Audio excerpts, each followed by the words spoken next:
many more strategies they can play that they haven't shown yet to cover it up. And then you cover all of that with the fact they can easily swap out players, prepare a new strategy off air, and challenge that. SIEU has said in interviews a couple times, played 2 group games, that he wants to prove his worth. Jinx and Diana taken away from AHQ. Azia and GP taken away from SKT, and another blue side Mordbad. SKT going against the grain on that Mordekaiser. Oh, this is one of those times with the Azir ban that you really wonder about AHQ, because coming in, I think this is the 28th game in a row that AHQ has had to ban Azir because Westdoor simply can't play it. And that's a massive hole in your champion pool in the current meta. You can't come to a World Championship not being able to play one of the meta picks. It's just simply not possible. Last year, every sport should have been able to play Zilean, Alistar, Janna too. And we'll find out if it's going to hurt AHQ. This is potentially their last game of the World Championship, and Albus will get threshed once more.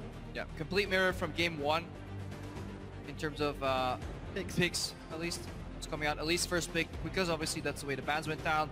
Thresh Kalista comes down. This is where SKT initially went for a Tristana combination. They could actually get a less mobile AD carry and just pick Tahm Kench to solve that problem. Right, remember the Ryze was banned in game 1. It was the Lulu in the second game, so Tristana Lulu was the draft. Faker. I swear that's a grin. Faker initiates smile.exe. It's super effective, and for SKT, will at the last second swap over to Tristana. Not going to go for that low mobility AD carry. Instead, get the tower pushing power Tristana will offer, and all the safety Tahm Kench brings to the table as well. Yeah, Tristan to Kalista is just probably the textbook counter right now, and if you play the game well enough, like SKT1 does, it is probably the best pick. Bang even, like, he faced like a couple of brushes. That's the only mistake SKT have really made this tournament. You look at the player cams, AHQ just look defeated already. The Rek'Sai lock again. The Diana pick was the one here from AHQ, but this time they have no inkling about what that mid laner is going to be. And Westdoor throughout the group stage was very confident in blind picking certain champions like Fizz. Diana's banned out this time, so the Fizz coming in, he's going to go out like he came in, I guess. 7 seconds. He looks grimace, agonized by this pick, but there's the lock.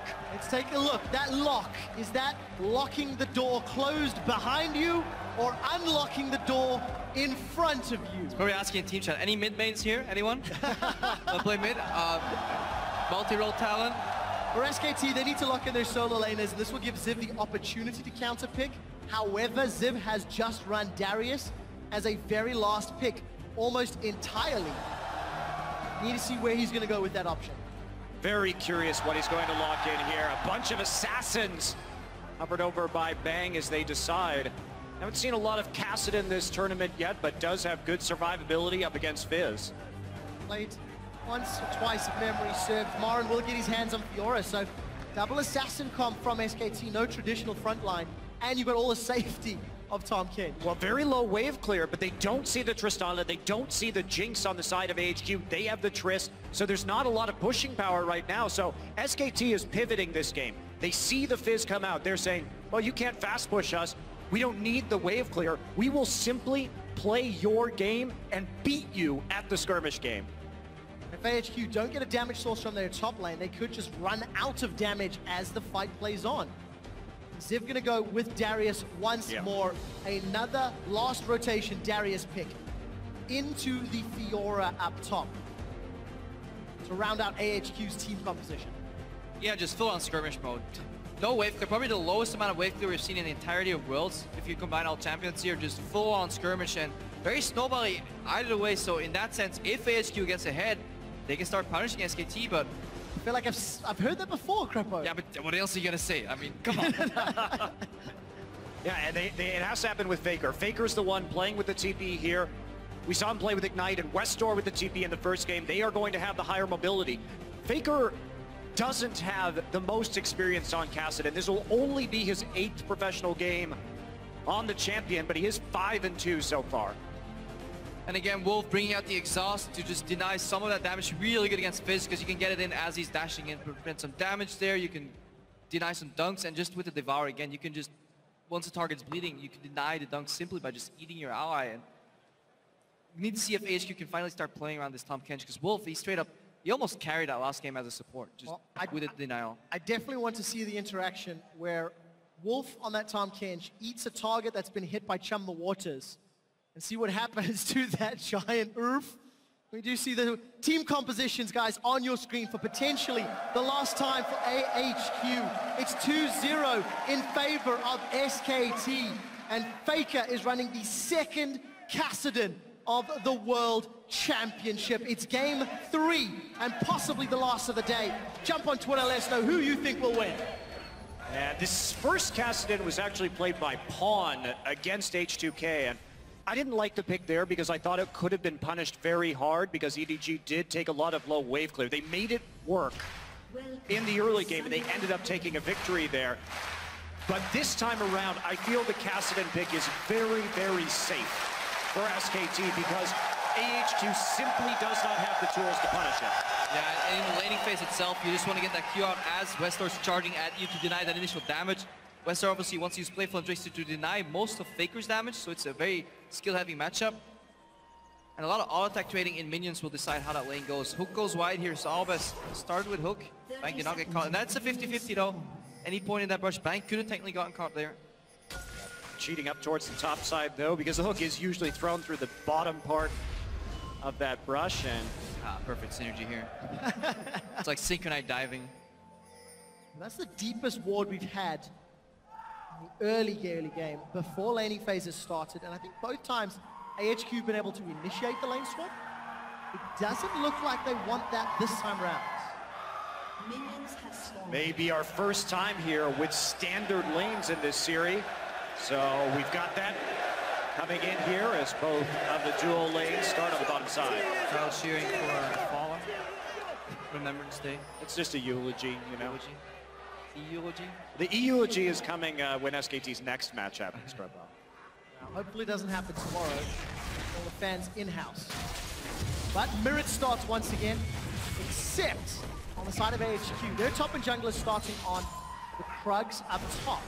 You can see Wester, he's actually starting Playful Trickster because he knows if he trades into Faker with Q, he will lose his trade anyway, so he just wants to dodge the damage and do return damage with that Playful Trickster. But then he has to be careful of trading in melee range. A bit of a different start this time. They don't give Albus the level 2, instead just sharing that experience as they know that 2-on-2 is going to be coming. Ziv hits level 2, same as Marn, and both will simply walk into that lane. Take an early burst of damage as Wolf hits Albus for a couple of autos. Death Sentence finds the catfish, but I'm not really sure. I'm gonna jump in there. No grey health means that will hurt Wolf for a little while. Yeah. It's a good trade there from AHQ overall. Waited for Albus level 2, he's now level 2. Bang wastes his explosive charge on minions. This could be opening up for a trade here. Look at Albus, he knows because that's why he's walking forward. Flay hits, Death Sentence follows, and Wolf just breaks the chain.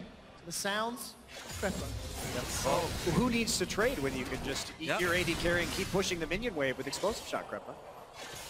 Morin in a straight up lane, winning the early level 2. Since we're not over yet. Albus, he really wants to go in. The flashed play.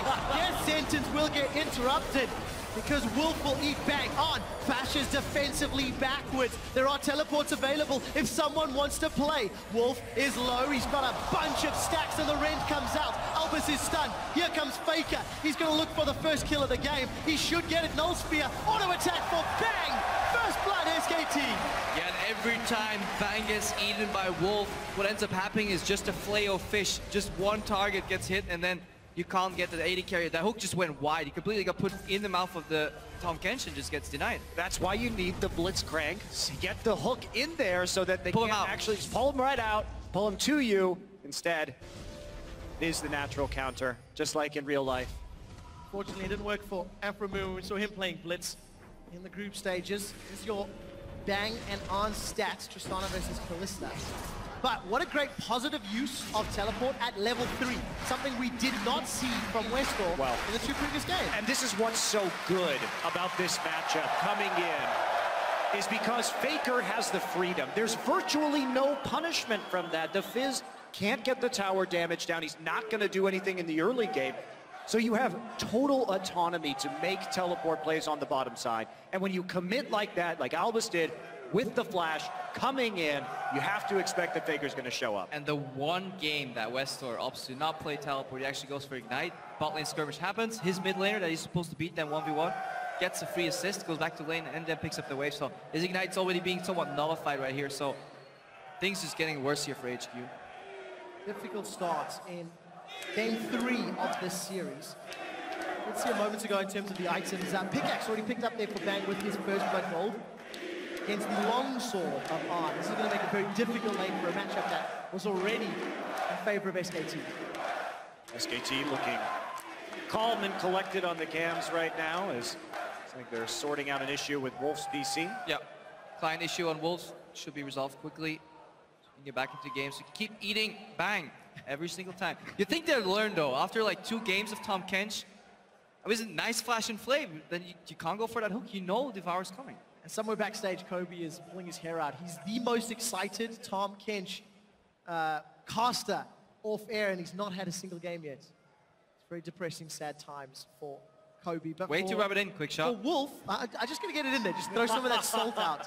But for Wolf, Monty, despite having no competitive professional experience, showing a great master of the champion, great synergy with the rest of his team, and decision-making, when to use those ultimates, when to devour the respective teammates. Well, and that was one of the questions coming into this tournament, too. After MSI, after Wolf's last performance on the international stage, indeed his first actual performance on the international stage, because SKTS never competed internationally, was he going to have an issue with nerves? Because he really didn't play up to form when he was in Tallahassee. But here, he's on a new champion.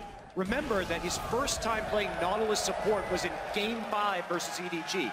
Comes here again in a pressure situation with a new pick, and he is delivering. Okay, Mountain and Albus path it together to the right side of mid, because Westor, instead of doing a fast push, which he can't because he's Fizz, actually put up a bit of a freeze to deny CS from Faker. He's now 7 CS up, and there's an additional 6 CS extra in that wave that's coming towards Westor, so you can actually get significantly far ahead. Mountain's pathing in right now. Well, Faker knows though. It's a party in the mid lane. Mountains here, Wolves here, Bengi's nearby. Even Albus had moved up into the river. They're still taking far too much damage, forced to back away, and this wave should reset slowly in the next few minutes back towards Faker. He's trying to deny as much as he can, though, while Westor is going back. Mountain is just pinned to this mid lane right now, trying to keep the wave off the turret. So SKT just buying a lot of information, a lot of time right now. Yeah, HQ just going too far in that freeze. Sometimes you sacrifice too much trying to preserve it, and then Faker actually ends up 2v1ing here. In the top lane, we see a beautiful counter here from Arn on that Darius spin. Yeah, nice riposte, and we've talked about this matchup being very good for Fior because you have the riposte and you have the dash to get out of the decimate as well. And backup for Morin as well. Bengi's sticking in that tri-bush. Here he goes. Bengi's pathing so far in this tournament has been fantastic. Tip again. Morin's even flashed for this one. Bengi's moving forward, holds the cocoon until it's point blank and undodgeable. Another kill to SKT. Westor does not have chum the waters and not going to be able to do anything to fake it there. I really like the way Bengi played that because he waited. He knew that Ziv's flash was still up. So he was waiting. There were 2 conditions he was waiting for. 1, Ziv flashes, he cocoons him afterwards. 2, he gets low enough that they can kill him during the cocoon duration. And we have some... Wow. Fake is going to get killed. Westor follows the flash. May not survive. Oh. One more hit. The melee minions chasing, and Westor wins the 1v1. Didn't even follow the flash. He predicted the flash right there. Fantastic Fizz play overall here. Because Faker flashed very late. He didn't instant panic flash. He waits for Westor to almost land, and Westor just predicted this is going to happen, so solid play. Has the potion ticking too, but nicely done by Westor. I predict a slow-mo zoom in from our observers. Ignite right there. Wow. My prediction not as good as Westor. Really nice. Really nice stuff from Westor. And that's why he's one of the few players who has the balls to blind pick that Fizz. Need to see if it'll work out for him. Mountain's going to come up to this top lane, show face. Morin has got access to Grand Challenge. Ziv, not yet level 6, but down in CS. So Westor, flash burned, ignite burned, and a small CS advantage. We need to see if he can continue to snowball that lead, whereas Faker's TP, very close, 25% of the cooldown left, and then Faker may look to impact those sideways. here we go. I know how this story ends. Yeah, they've learned a lesson. Oh, it's such a disgusting matchup for Thresh. It's like you don't want to focus Wolf because he has great health, and then you don't want to focus AD carry because you'll end up in his belly anyway. So what do you even do in this matchup? Lose mana throwing hooks? You see him farming relatively well. Apprehend gets pulled back onto Morin. Ziv has got Noxian Guillotine and Flash. Might was up, and Morin again at this stage will get pushed away. Spawn will be happy to see the matchup playing out exactly as described in the analyst desk. Nice displaceful Trickster right there. He really knows the limits. He's 2 levels up on Faker right now, so feeling very confident. And doing quite well in this lane so far. Oh! Ooh. Ziv flashed for that one. Just took a turret shot, so Marin's gonna back off. Mountain has to be careful. He saw Bengi earlier. He was dueling vision on Bengi though. Goes in on Marin though. Not enough. Morin manages to survive. Bengi's now going to look for Mountain. Finds a cocoon. Has the support of the minions. Westor was roaming, but not going to get in range. Mountain's going to back away. Yeah, there's no counterplay to that yet because SK Telecom has started to lose this mid lane battle. So they can't really play aggressively around this Westor. That level up again, and he's going in with the fish. He's get some good damage down, but doesn't follow through with anything more. He's stoned or playful Trickster. Westor's increasing at CS difference, plus 13 as we get closer to 10 minutes. But he needs to do a whole lot more if he wants to make up the goal deficit that his entire team find themselves in. More farming right now, so no big action coming up. Of course, we do have a couple of TPs available for Ziv and Faker's just going to use his to get straight back to that mid lane. Doesn't want to lose any more farm on this turret. Force pulse off while he can. Doesn't have flash, but Ziv will once again be dueling Marin. I really feel like we've seen a lot of the plays this series multiple times, gentlemen. Yeah, devours from Wolf, lunges from Marin. But Marin's still farming exceptionally well, despite being pushed back, despite the duels that are trying to set up.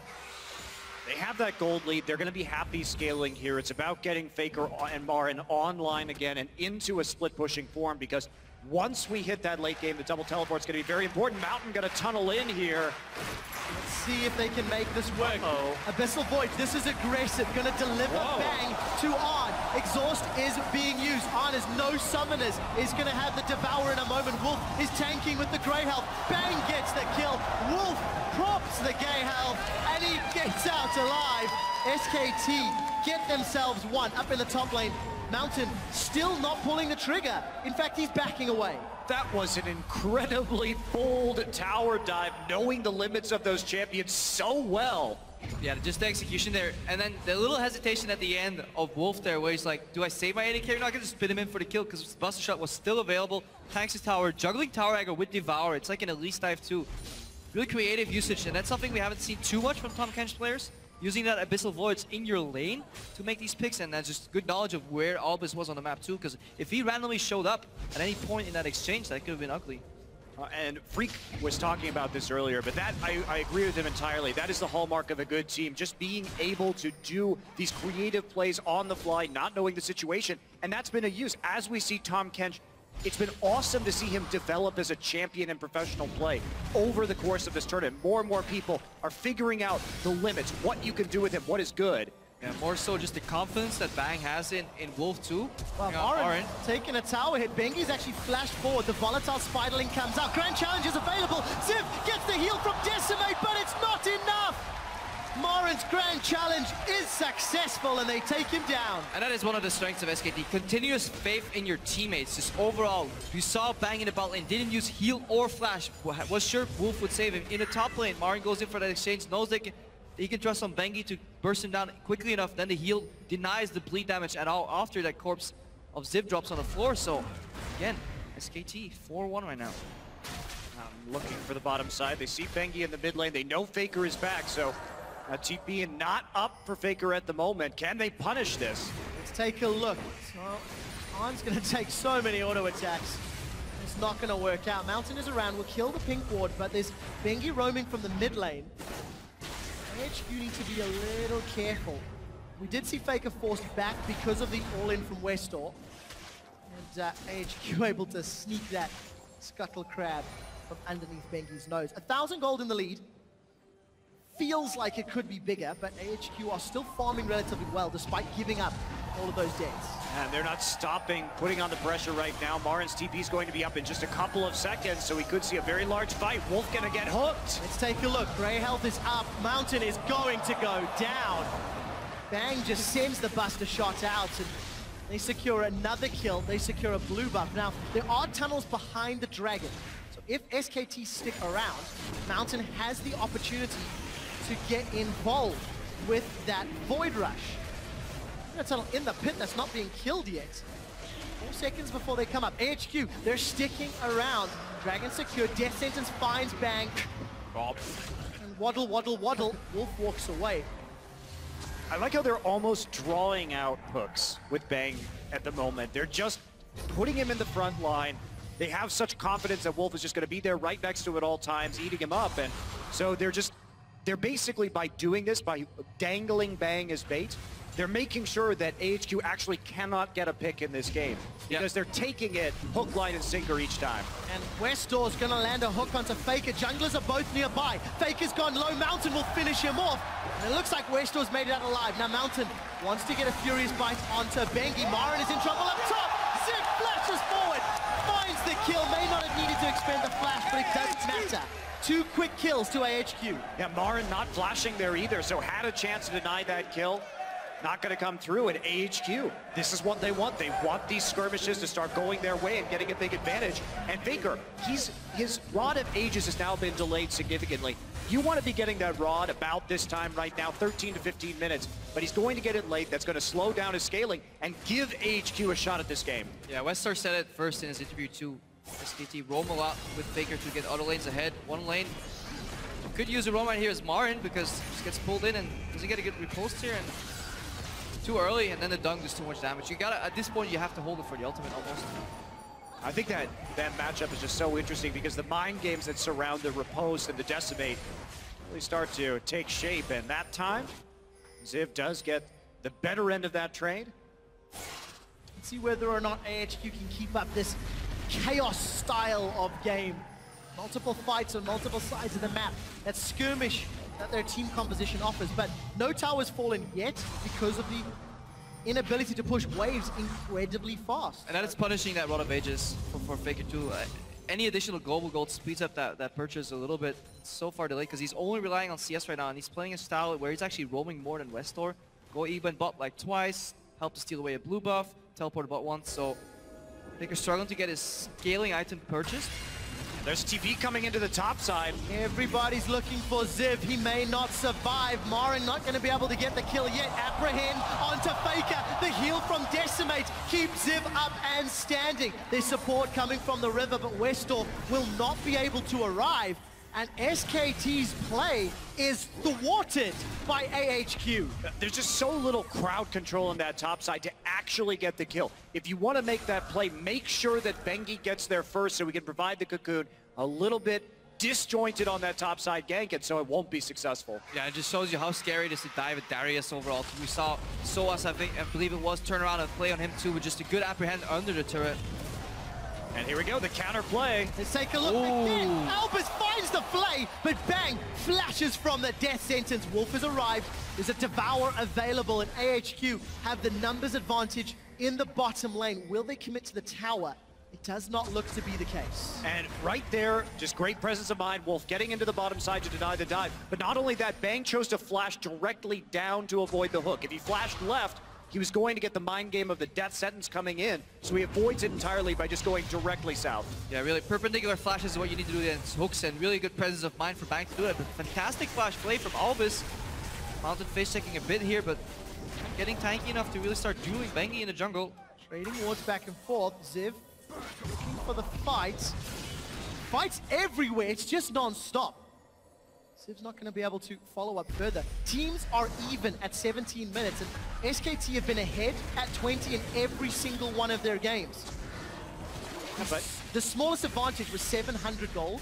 Let's see if they can claw that back, or will AHQ continue to take advantage? And that is the nature of this game. Low wave clear compositions with full-on skirmish team comps, 0 towers taken, 0 dragons taken, or just 1 taken from SKT so far, and just shows you how much of different pace this game is due to the compositions. Yeah, you're going to see a lot of kills because no one can rapidly push the lane in this game except for Tristana. So it's a very slow march from turret to turret every single time. And that just opens up so many opportunities to make aggressive plays on enemy champions.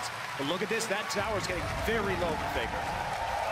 Westdoor's just playing so aggressive in that lane. They even toy with the idea of a dive. Teleport available for Ziv. Finds Chum the waters and Faker will not be able to get out.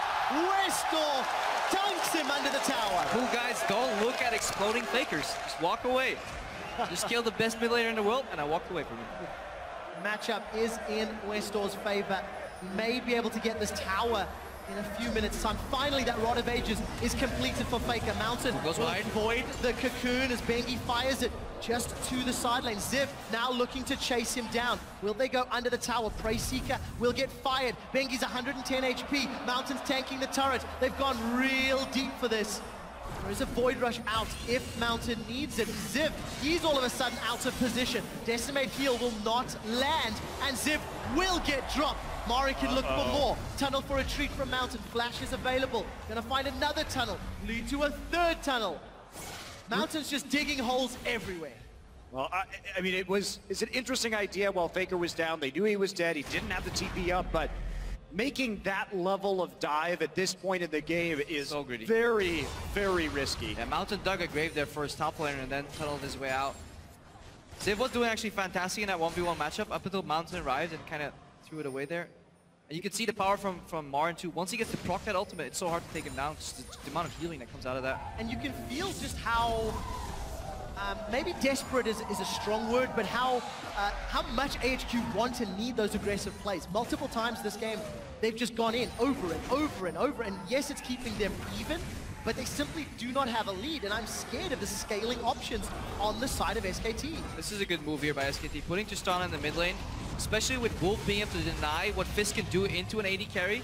A lot of the damage, both the Q from Fizz and the R, can simply be denied. And SKT's one siege component now finally finds an opening. Yeah, and I think I totally agree. Great swap. We are going to see Faker's teleport come back up soon. Another duel going on the top side. Let's take a look. Ziv finds the apprehend. Decimate. The dunk gets repulsed. Flash forward for Ziv, followed by Marin. The bleed is burning and it will not be enough. All of a sudden, Wolf wants to deliver bang to Ziv's backside. Ziv is looking for something to come from this, and unfortunately, will find himself between a rock and a hard place. And it's bang, Marin, Bengi, Wolf, all gonna be involved. Kill credit to Marin. Yeah, it's tough to get the bang in the backside right there, you know what I mean? So, yeah, it did work out for him now, and then now we're gonna see this pressure. Can they get the mid lane turret for it is going to be the question, because that is going to be a pretty favorable trade for AHQ. And for the first time all tournament, Westdoor has a CS advantage at 20 minutes. AHQ have a gold advantage at 20 minutes, a tower advantage, and they're gonna even the dragons out. This is the closest anybody has been with SKT, arguably because of the team compositions, but AHQ need to do more. Tower and trade for the dragon. SKT already with that first dragon of the game, so they're not going to be too broken up about that. They're going to take a red buff and grab all they can.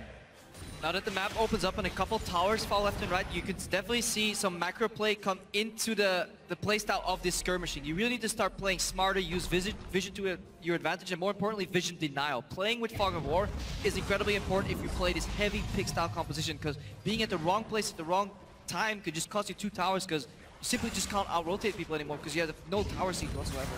Yeah, and for SKT, it's all about playing around the Tristana. They have the double teleport, and until On actually gets a Hurricane here, they're not going to have really that much great wave clear. Marin already snapping up the last outer turret, and SKT, this is where they need to start initiating that 1-3-1, and they probably don't want that casted into the Fizz. Remember, Faker's Rod of Ages came 18, 19 minutes in this game, very delayed. He's sitting on 4 stacks, I believe, right now. But only 4 stacks of Faker, so he's so far behind. Not only is he behind in the matchup, he's behind in the item build. That's why we see Wolf showing up here in the top lane. And Wolf is looking, he's hungry. This is a sushi fight if ever I've seen one. We did trade flashes back and forth, and Wolf wants to waddle forward. Bengi's all of a sudden out of position. assist for Mountain, and On gets the kill credits.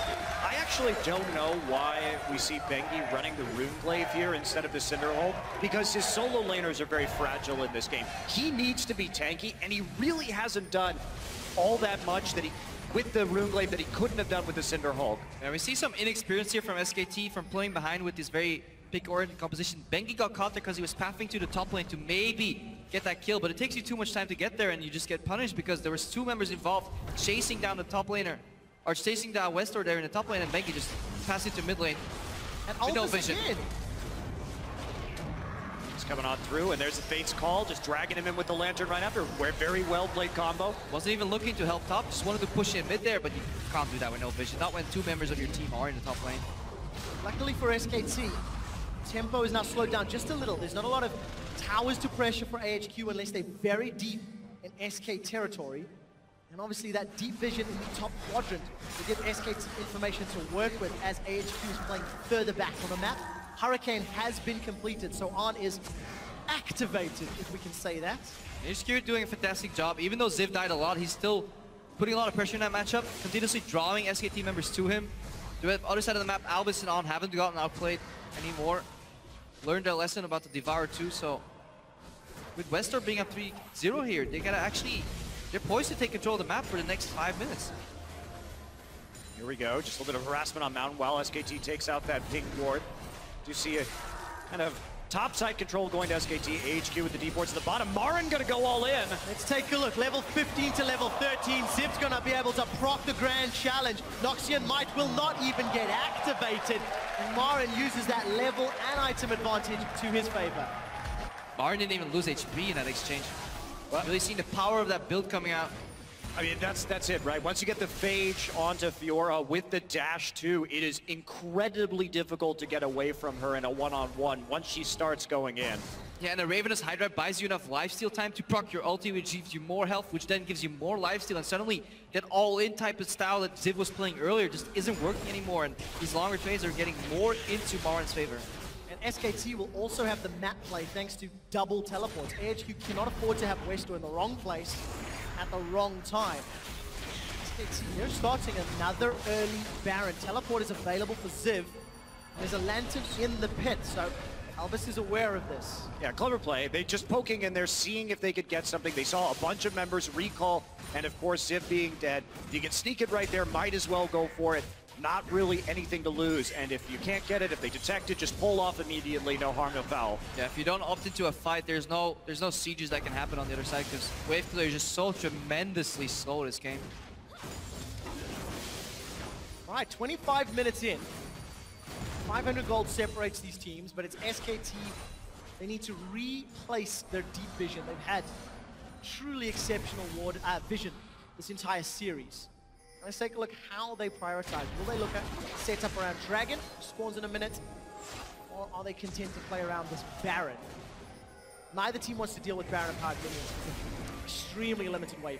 Well, AHQ's in a similar position that they were in Game 1. This is a very kiteable composition that we're looking at. It's just the Fizz, you know, coming in instead of the Diana, but same issue. So the more SKT can force them to just face check a brush, they're going to be able to kite out very effectively and then re-engage once the Tristana resets come through. So for SKT, it's playing out in a similar fashion, and AHQ has to find an answer. Ooh, good repel.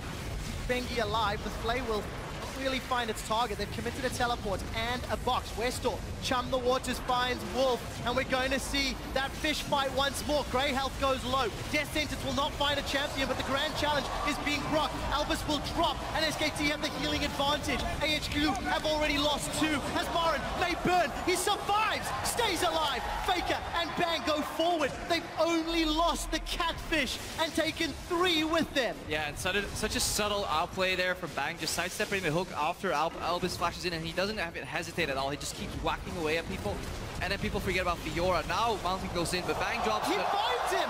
Mountain shuts Bang down, defends the tower as well. That's a really good play by Mountain, knowing his limits right there and stopping the siege while simultaneously getting the shutdown gold. Very well done. But overall, just the knowledge of these champions, just sidestepping from Bang, Marin just staying alive by hitting a minion right at the end before bleeding to death, then they just kicks in, gives us some more health. Confused Sentinels here. Sentinel's getting real dizzy. That Sentinel will actually see something though this time around. Dragon. And this is the replay of that fight. Display doesn't do too much. Doesn't do anything at all, and Bang just on the outside of the box right there. And this is exactly the fight that SKT wanted. Sorry to cut you off, Monty. Westo is going to play for Trickster up. Kill credit to On. Teleport comes in for Faker. He will most likely find Westo. No, Westo hops and skips and plays away. He stays alive. Faker's got that Rift Walk to safety, and nobody's really going to be able to chase him. Even with the Prey Seeker, Faker gets away. So AHQ find a kill. Marin, who is maybe out of position. What can they take with the 25 seconds? Probably just gonna go to the Dragon here. They have some vision around the Baron, but they obviously can't afford to fight Baron and SKT at the same time. Picking up a Dragon is possible here. They got some teleports down. Bengi though. Oh, Albus finds another death sentence. The Flade this time goes wide. Fate's call. Bops Wolf on the head. Albus is on the front line. The death sentence finds a target. Wolf's down. Bengi's caught by Chumba Waters. Pierce connects and Westor finds one. AHQ, they're taking control. They're making very great picks overall. AHQ are looking to turn small advantages, which is the Dragon, into bigger things. They want kills and Dragons. They do it fantastically, but one can still credit Bengi's positioning this game. He's been going a little bit too far forward and has been picked off or in need of saving multiple times this game. Well, it's fine. You have to think about the Runeblade versus Cinderhulk trade-off, right? If you can position more aggressively in a tanky situation like that where you're just trying to get onto an objective if you have that Cinderhulk. If you're playing with a Runeblade, there has to be somebody else there because you're a damaged champion. The entire purpose is just to burst somebody down. Albus though, he's landing a lot of hooks this game. He's not afraid to flash forward, to use them either, so he's trailing every time Wolf eats somebody, he's trailing Wolf, and then Wolf gets caught himself, so he's trading lives. Albus is keeping AHQ's hopes alive. Time and time again, he's landed those death sentences all series long. And as we hit 30 minutes into the game, it is as even as this is going to get. So here's Bengi getting caught out. The problem with this play is Faker's in base with no teleport. Bengi should never walk through. There's no way he can contest that Dragon ever. He's only setting himself up for a potential pickoff. Like, another nice hook here. Wolf goes down. You can't afford to play the map 4v5, and Marin was still dead there, so they were playing the map 3v5, blind into a Dragon that they shouldn't even contest. And they had, HQ had a pink ward, so there was total vision denial in the river, so you have to assume that if you're walking on a ward and you can't see what's in the river and you don't see Thresh, assume that they're there. Assume that they are there. So a lot of praise to AHQ, at least their mid and bottom half of the map, because it's Ziv that's really far behind. Level 15 to level 17.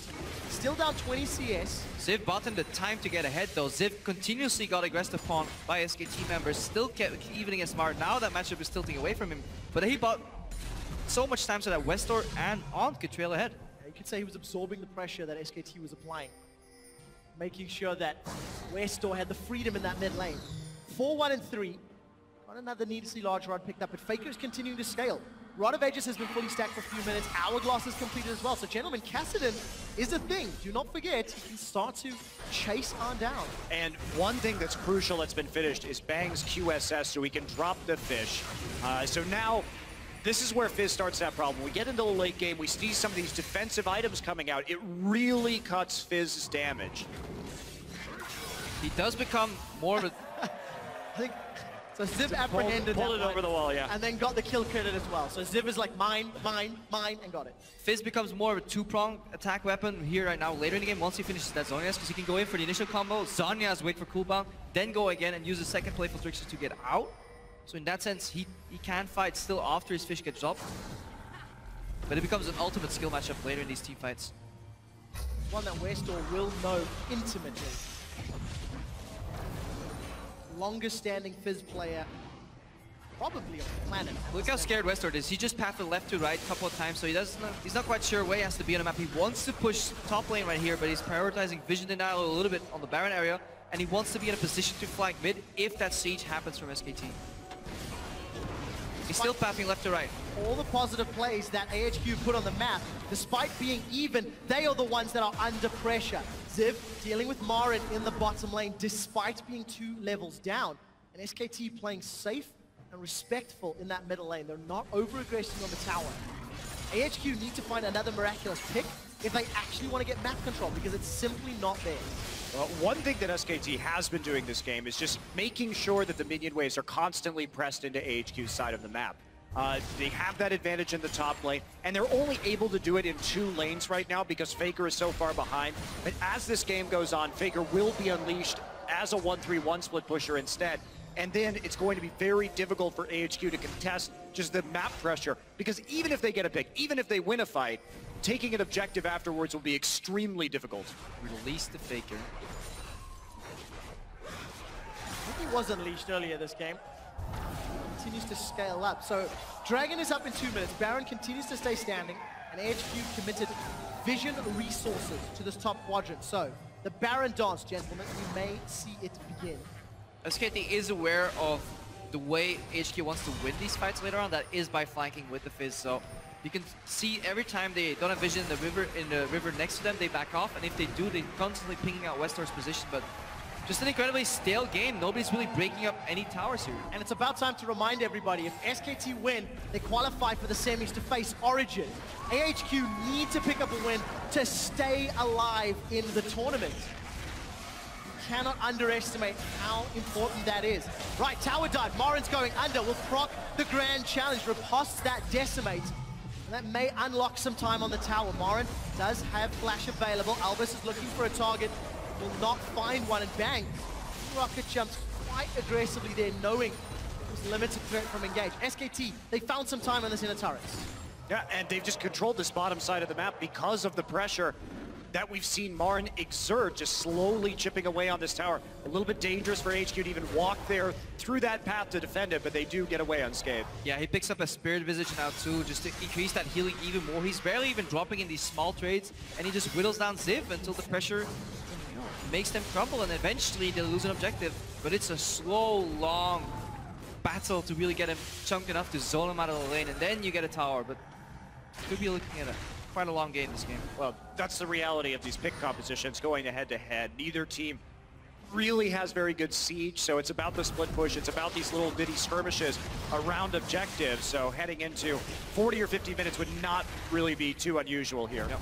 Fortunately for AHQ, it is about individual play. It is about landing that one skill shot, that one flank. So as we continue to scale up, Dragon number 3 looking to be secured with the Ren, Stacks, and Smite. It should be an easy secure, made simpler as SKT back away. And that movement speed is going to help AHQ against this incredibly mobile, incredibly difficult team to lock down from SKT. Yeah, and if AHQ can actually deny the possibility of a blind Baron against SKT, they can just keep playing towards 5 Dragon win conditioning. They're fine getting pushed in up until the Dragon spawns. They don't have to get any other objective on the map as long as SKT can't really sneak a Baron. Later on though, you have to be careful because Fiora, Elise, Tristana does an incredibly quick Baron. The first game all worlds that SKT has trailed in those Dragons. Cocoon finds Mountain. He's very confident on his tunnels. He's got some support coming up from behind, but here's Bang. There's the Lantern. Mountain again knew that he had relative support, but that may have been a tad over-eager. By getting poked, though, he is seeding up vision control of the Baron again. And you have to weigh, as a jungler, you have to weigh that very seriously. Does it matter more if I lose those wards, or does it matter more if I get this blue buff? And that's what he chose. He didn't get either in that situation, but playing so aggressively by himself is a risk when it comes to preventing SK Telecom from now threatening this Baron very actively. Yeah, and as the 4v4 moves away from mid lane, but actually towards Baron, teams distance themselves a lot farther from that bot lane, where the 1v1 is convincingly being won by Marn. So we could see a repeat dive into teleport later on by Marn. That's what SKT is waiting for right now. Luckily for AHQ, Scuttle Crab belongs to them. So SKT playing around with vision in the pit. Ziv looking for Marin. Marin forced a flash. It looked like Ziv flashed forward as well. Did not use the duck on. Will ride the Lantern to safety. The explosive satchel. That was QSS off, if I'm reading that correctly, and summon a heal. SKT now have the advantage. They chunked AHQ out, and they're looking to push towers. Marin loses the fight, but ends up winning by getting the tower anyway. Well, yeah, he has a ton of lifesteal on this build, right? So he's going to have that advantage. Can't quite knock it down, but it's just little by little. He's winning the duel in this bottom side. One more mistake from either team will result in a big objective. For SKT, if they punish a mistake from HQ, it'll be blowing open the base thanks to having Tristana. Slow farm game here for Faker. See what he goes for next.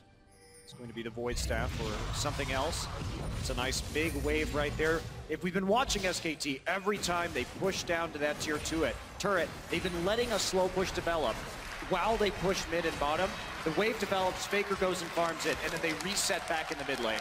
Yeah, I've seen the hesitation on Wester too. He wants to push it out fully, but he can never quite commit to that full 1-3-1 because then SKT just punished. He's constantly looking for those flanks, but due to really good warding on the side of the flanks, SKT is preventing it, and that puts a bit of a net neutral state where neither team is really getting ahead. Well, even if you do have wards if you're Westor, you have to worry about the Tom Kench ult, you have to worry about the teleport coming in from the very fed Marin. So there's a risk even if you do have that vision. Mounts playing with his life a little bit. Used the tunnel to get away from Bengi, and Bang was looking to take him out. Void Staff was completed by Faker in the last back. Marin's got himself another BF sword. Damage galore as far as he is concerned. Westor's had that hourglass for a little while, so power curve continues to escalate. We're about to hit 40 minutes into the game. No clear sign of a victor yet, but SKT honestly spending most of the time away from their own base. Interesting potential power swing in this matchup here. Stery's Gauge finished by Ziv, so when he goes low, he actually gets that extra health and just more damage coming out of him in an extended duel against Marin. So Marin actually just wants to slowly. He's even more incentivized to kill Ziv slowly and painfully instead of actually going for a burst fight. Oh, tension is building. On once again takes a no hit, no attack rather. Needs to back away. Marin still fighting Ziv in the bottom lane. Gromp round 3 goes to Marin for the second time. And we haven't seen Faker use his teleport to really assist that 1v1 there in the bot lane. Ziv and Marin have been facing off a couple of times against each other, but Faker could easily just teleport down bot if the remaining SKT members can hold the Baron vet 3v4, and that could swing up in the game too. So for the first time, AHQ are not making as many positional mistakes.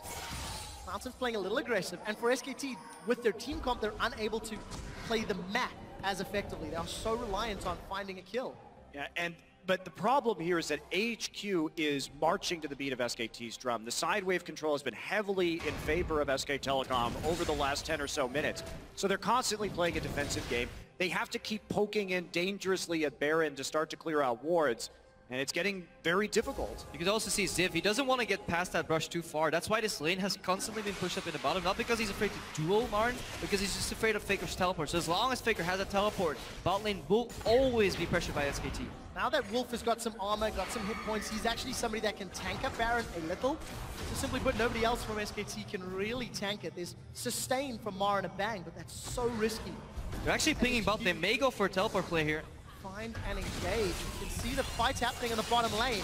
Marin, the challenge is out. He looks to be winning. Steric's Gauge comes up. Ziv with Noxian Might looking for a target, and they end up nullifying one another. Marin is recalling. Baron is being dropped so low. SKT have decided to peel. The Cocoon does not find a target, and actually Marin, he's staying in lane. He's got sustain. Arn is going to hop backwards. The box comes down for a little bit of zoning. The Flay finds no one as Westor's coming from the side. He connects onto Bengi, but Bengi repels away, drops down. Ziv, he won the duel. He can recall back. He can teleport forward. But can AHQ do anything with their next minute of 5v4? Potential home guards teleport could threaten the Baron, but remember, AHQ is sitting on 3 dragons right now. Yeah, not only that, but that was a misplay from SKT. As soon as Ziv doesn't use his ult in the bottom side, you need to back off, because in a TP versus TP duel, Marin had already used his ultimate. Ziv coming in could be dangerous. They're going to go for it, though. Let's take a look. Where are the wards? Ziv needs to arrive. Faker's been chunked down by that Baron. The no real front line hurting them a little. Dragon number 4. Gentlemen, the timer is now cranked up to 6 minutes, and it's actually AHQ underneath that clock.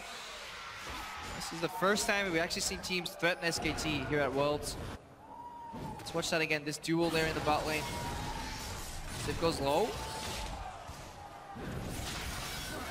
Hits the Dustmate right there. There's another one. Wow. Mystery post. Yeah, you can't afford to do that in this matchup. Oh, gentlemen, sorry to pull you back. Albus is in trouble. Fate Score pulls him backwards. He gets a full-man knockup, but Baron is down. 3,900 HP. Ziv is being exhausted as he's on the back line. Arn is trying to hop and skip towards Marin. A double kill for Bang. He gets the reset to the rocket jump. May get a third onto Mountain. Looking for the auto-attack range. Will not find it. Faker is going a little low. He's going golden, and Marin wants to finish off Arn and Westor. Westor throws down the hourglass. Faker shuts Arn down. Westor will follow shortly thereafter. We unfortunately didn't see the setup, but all of a sudden, all of the work that AHQ put in, completely undone. I don't even know what to say about that. Marin, they waited too long to start that Baron where he had his TP up, he could get into the pit. They're going to charge straight forward for an inhibitor right here. Take it out, and then they'll have the ultimate pressure onto that Baron. A fantastic team fight there from SKT, moving in and out of the fight, and they can likely just finish up the game, but then it makes you wonder, why did AHQ start that Baron when they had a potential 5th Dragon? It's a question that AHQ will be asking themselves all the way through the offseason. SK Telecom destroy AHQ's Nexus and are one step closer to the Summoners Cup. Wow, so a very abrupt end to that game after a very long, well-fought game by AHQ, but they don't, like you're saying, Prepo, they don't play around the 5th Dragon, and instead go for a very risky Baron when Marin's coming back up with TP, and they are punished. Yeah, lack of foresight and lack of adaptation has punished HQ a little bit, and tenacity is... Congratulations, Faker, on making it to the semifinal. When we went into Game 3, it looked like it was going to be a very clean 3-0 sweep for you guys, but then it was quite close, especially in that mid lane. What happened there? 페이커 선수 우선 4강 진출을 축하드립니다. 3경기 이전까지는 되게 깔끔하게 3대0으로 끝날 줄 알았는데 3경기 때 이제 라인전에서 좀 고생도 하시고 경기가 전체적으로 힘들었는데 경기에 대해서 좀 말씀을 해주세요. 우선 이 경기까지 했을 때는 저희가 쉽게 3대0으로 이길 것 같았는데 막상 3경기를 하니까 좀 굉장히 힘들고 또 그리고 플레이를 하면서 느낀 게 제가 원래 상대가 잘한다고 느낀 적이 거의 없는데 이번에 웨스트도어 선수가 피즈를 좀 정말 잘하시더라고요. 그래서 많이 힘들었던 것 같아요. Okay, so up till game 2, we thought the games were going pretty easily.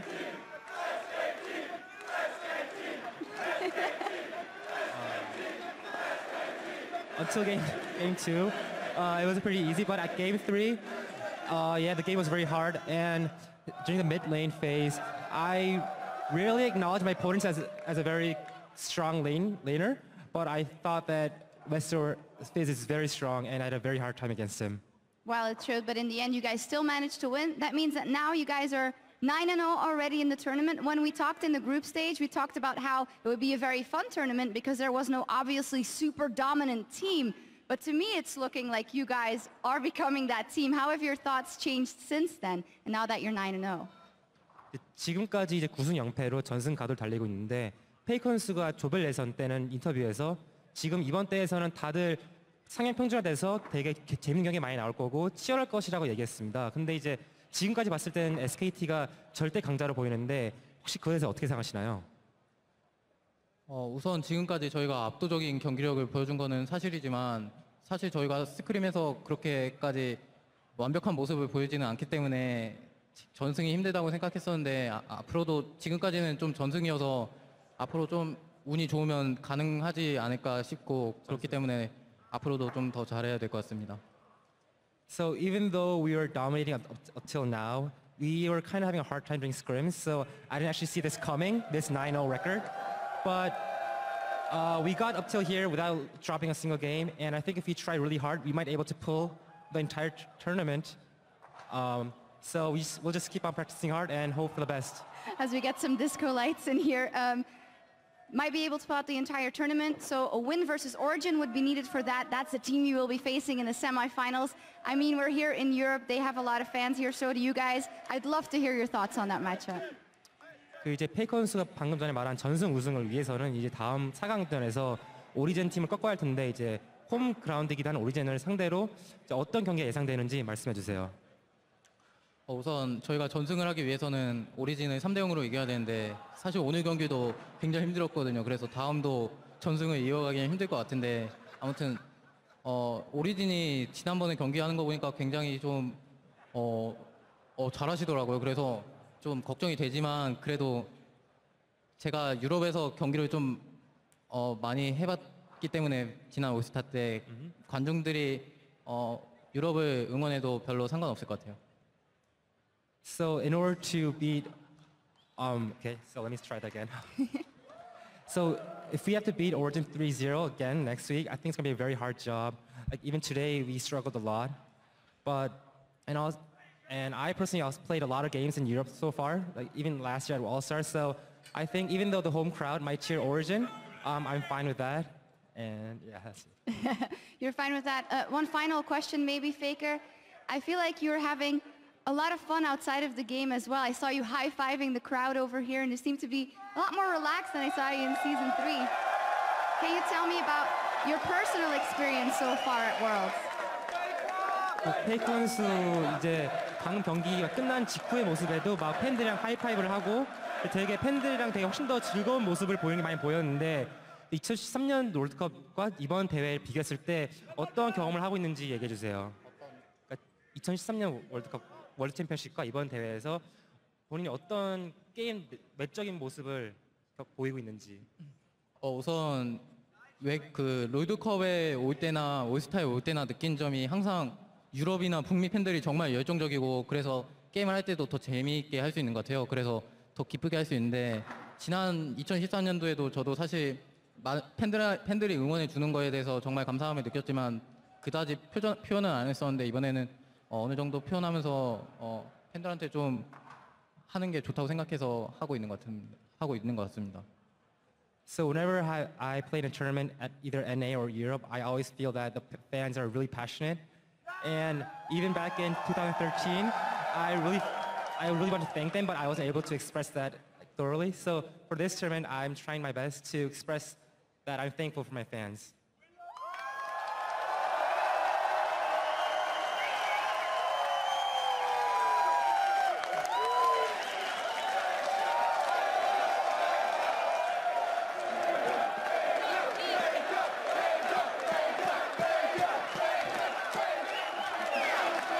And they are also very thankful to you, and I'm very thankful for this interview. Thank you so much, Faker. Congratulations. Thank you.